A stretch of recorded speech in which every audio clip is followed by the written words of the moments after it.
বিসমিল্লাহির রহমানির রহিম। প্রিয় সহকর্মীবৃন্দ, আসসালামু আলাইকুম।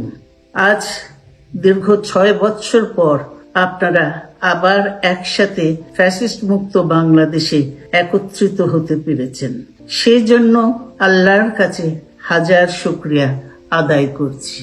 দীর্ঘ ফ্যাসিবাদী বিরোধী সংগ্রামে যারা শহীদ হয়েছেন এবং সম্প্রতি জুলাই আগস্টের ফ্যাসিবাদী শাসকদের নির্মম ভয়াবহ দমন নীতির কারণে গণহত্যায় যারা শহীদ হয়েছেন তাদের প্রতি আমি শ্রদ্ধা জানাচ্ছি। যারা আহত হয়েছেন তাদের প্রতি জানাচ্ছি আন্তরিক সমবেদনা। আমি চিকিৎসার কারণে যুক্তরাজ্যে অবস্থান করলেও আমি সব সময় আপনাদের পাশেই আছি। দীর্ঘ 15 বছর গণতন্ত্রের জন্য, আমার মুক্তির জন্য আপনারা যে নিরন্তর সংগ্রাম করেছেন এবং আমাদের অসংখ্য সহকর্মী প্রাণ দিয়েছেন, জুলুম নির্যাতনের শিকার হয়েছেন এবং প্রায় 1.25 লক্ষ মিথ্যা মামলায় জর্জরিত হয়েছে, এখনো আদালতের বারান্দায় ন্যায় বিচারের জন্য ঘুরে বেড়াচ্ছেন। আপনাদের এ ত্যাগ শুধু দল নয়, জাতি চিরকাল স্মরণ রাখবে। দেশ আজ এক সংকটময় সময় অতিক্রম করছে। আপনাদের এবং ছাত্রদের সমন্বিত আন্দোলনের ফলে ফ্যাসিস্ট শাসকেরা বিদায় নিয়েছে। একটা অন্তর্বর্তীকালীন সরকার গঠিত হয়েছে।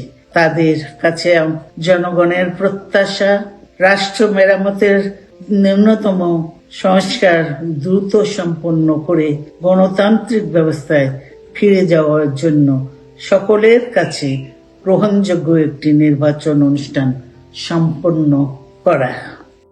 আমার অবর্তমানে দলের ভারপ্রাপ্ত চেয়ারম্যান, সিনিয়র নেতৃবৃন্দ এবং আপনাদের সকলকে সাথে সঙ্গে নিয়ে নিরন্তর কাজ করে দলকে সুসংহত করেছেন। আমি আপনাদের ধন্যবাদ জানাচ্ছি। আমি বিশ্বাস করি আপনারা শহীদ প্রেসিডেন্ট জিয়াউর রহমানের আদর্শে আরো উজ্জীবিত হয়ে আগামী নির্বাচনে সাফল্যের জন্য ঐক্যবদ্ধভাবে কাজ করবেন। এমন কোনো কাজ করবেন না যাতে আপনাদের এতদিনকার সংগ্রাম, আত্মত্যাগ বিফলে যায়।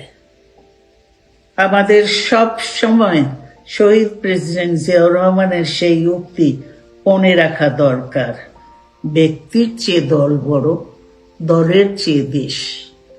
বাংলাদেশের সর্বস্তরের মানুষ, বিশেষ করে তরুণ সমাজ আজ এক ইতিবাচক গণতান্ত্রিক পরিবর্তনের জন্য উন্মুখ হয়ে আছে।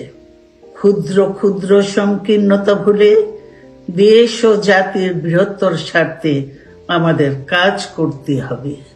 এখনো ফ্যাসিস্টদের দোসররা এবং বাংলাদেশের শত্রুরা গণ অভ্যুত্থানের মাধ্যমে প্রাপ্ত অর্জনকে নস্যাৎ করার জন্য গভীর চক্রান্তে লিপ্ত রয়েছে। ইস্পাত কঠিন ঐক্যের মাধ্যমে জনগণকে সঙ্গে নিয়ে এবং চক্রান্তকে ব্যর্থ করে দিতে হবে। গণতান্ত্রিক বাংলাদেশ বিনির্মাণের জন্য আমাদের সকলকে একযোগে কাজ করতে হবে। আসুন আমরা আগামী দিনগুলোতে শহীদ জিয়াউর রহমানের স্বপ্নের আধুনিক, সমৃদ্ধ ও গণতান্ত্রিক বাংলাদেশ বিনির্মাণের জন্য আমাদের সর্বশক্তি নিয়োগ করি এবং এত ত্যাগের বিনিময়ে প্রাপ্ত এ অর্জনকে সুসংগত এবং ঐক্যকে আরো বেগবান করি। আমি যুক্তরাজ্য থেকে অসুস্থ অবস্থায় আপনাদের আহ্বান জানাতে চাই। আসুন জনগণকে সম্পৃক্ত করে বাংলাদেশ জাতীয়তাবাদী দলকে পূর্বের ন্যায় আন্দোলন, সংগ্রাম ও রাষ্ট্র পরিচালনায় নেতৃত্ব প্রদানে আরো ঐক্যবদ্ধ এবং সুসংগতভাবে গড়ে তুলি।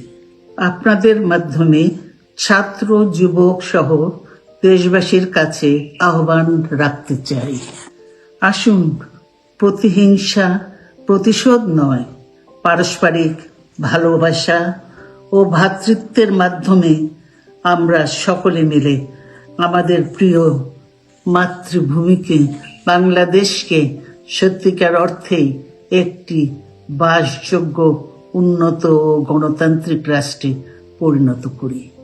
আল্লাহ হাফেজ। বাংলাদেশ জিন্দাবাদ।